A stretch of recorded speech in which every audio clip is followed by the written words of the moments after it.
Você compartilhou comigo sobre o mapeamento cerebral. O que é o mapeamento cerebral?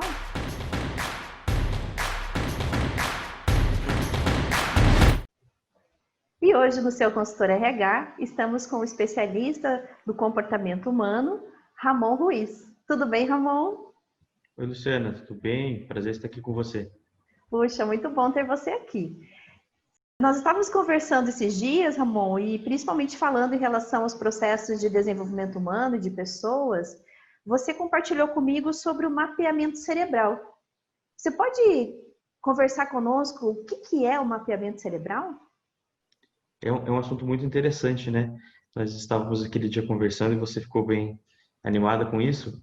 Na verdade, é assim, o mapeamento cerebral, ele é uma teoria que vem surgindo desde a década de 80, e para falar dele eu tenho que falar um pouquinho da história dele, né? Para o pessoal poder entender.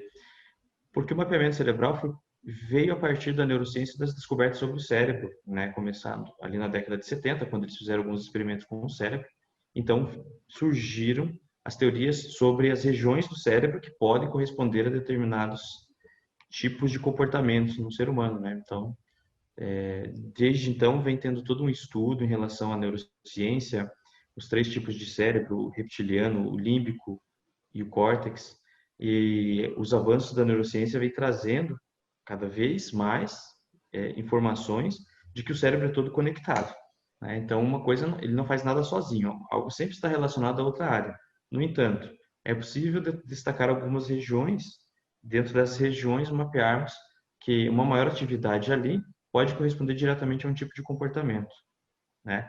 E foi exatamente esse tema do mapeamento cerebral relacionado ao comportamento que começa a surgir cada vez mais forte, as pessoas se interessam, porque é mais do que uma observação apenas pelo tipo de comportamento da pessoa e uma categorização por padrão, né? Então, quando a pessoa apresenta determinados padrões, vamos se enquadrando, estão sendo destacados nesses estudos exatamente as áreas do cérebro que estão por trás desse comportamento.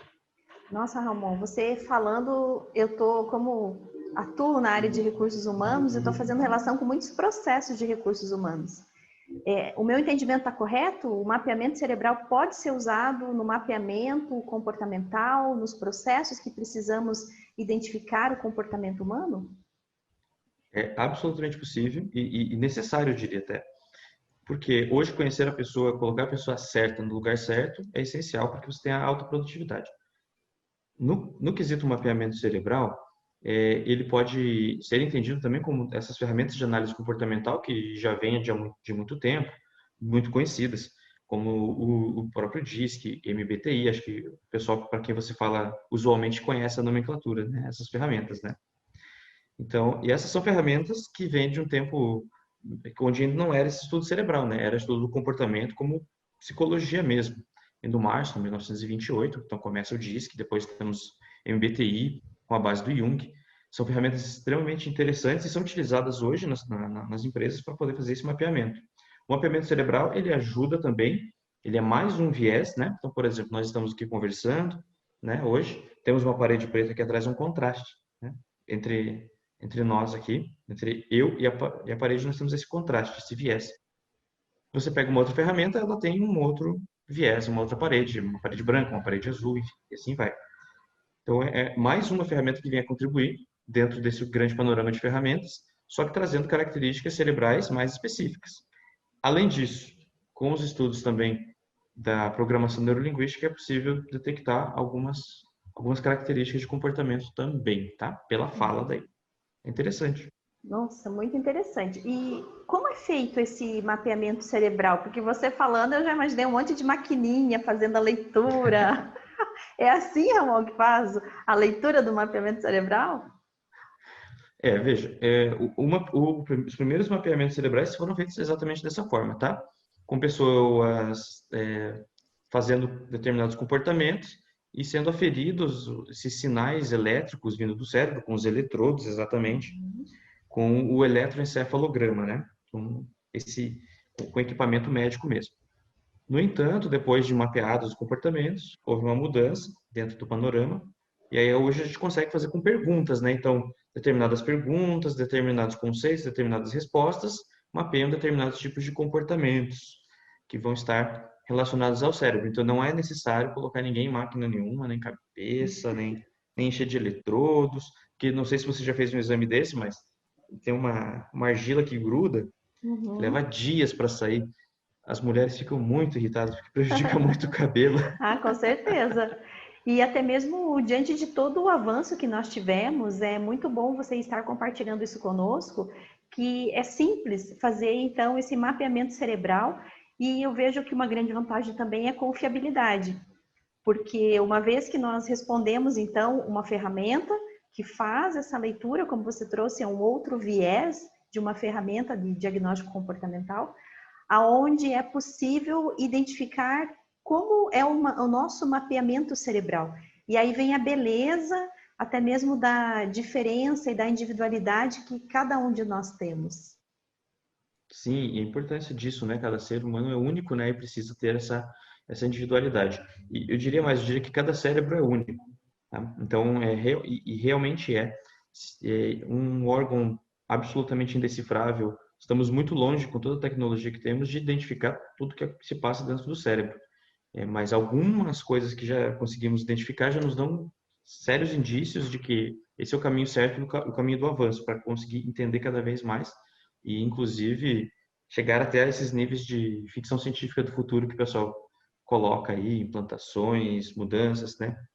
Tem o pessoal que tem problemas, por exemplo, com algum tipo de doença. Hoje já é feito algum tipo de implantação de chips mesmo, que colocam eletrochoques ali em algumas regiões do cérebro, e as pessoas que têm mal de Parkinson, por exemplo, podem parar de tremer e etc, né? É bem interessante a abordagem via cérebro, né? Você entender isso de um viés menos observável do comportamento e mais científico, mais da neurociência. E cada vez mais nós percebemos, até mesmo para estar compatível com o nosso momento, para que a gente possa olhar exatamente para essa leitura do comportamento humano com um embasamento. Eu sinto falta em alguns processos porque a gente traz um modelo ainda muito, que é um modelo muito convencional, que é do passado, que é a identificação muito a olho nu, muito na percepção, muito com base na linguagem corporal. E eu percebo até mesmo você explicando sobre o mapeamento cerebral, o quanto isso é necessário para que nós possamos tomar as decisões mais acertadas. Como você colocou, estamos muito aquém ainda de poder fazer a leitura completa do ser humano pela complexidade que é o ser humano. Mas se analisarmos com os processos que são feitos hoje, muitas vezes a gente acaba trabalhando com poucos recursos e não aproveitando disso que já temos disponível, aonde nos permite tomar uma decisão mais acertada. Fechando com a frase que você trouxe há pouco, a pessoa certa no lugar certo. É isso mesmo. E aí, Luciana, nós temos a questão um pouco filosófica de você pensar que quando você avalia uma pessoa apenas interpretando ela, quem está avaliando é um outro ser humano. Então, de alguma forma, o viés que a pessoa tem, as próprias crenças, os próprios paradigmas influenciam nessa percepção. Usar ferramentas são fundamentais.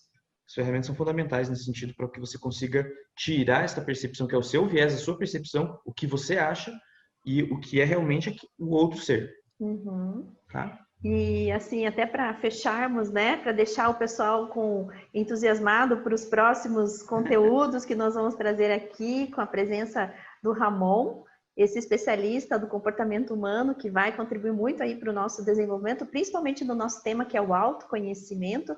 Eu gosto muito de analogias, Ramon, e eu fico imaginando assim que nos processos que talvez nós estamos mais acostumados a fazer, é como se nós fôssemos viajar, por exemplo, de Maringá a Curitiba. Eu estou em Maringá, eu quero ir para Curitiba, mas qual que é a velocidade e qual que é o nível de qualidade que eu vou ter, digamos assim? Eu posso até chegar naquele ponto, mas o que vai ter no meio desse caminho? Se eu for a pé, se eu for de carro, se eu for de avião. E eu vejo que a utilização das ferramentas hoje em dia, acabo realmente fazendo nessa analogia, seria você estar indo de avião.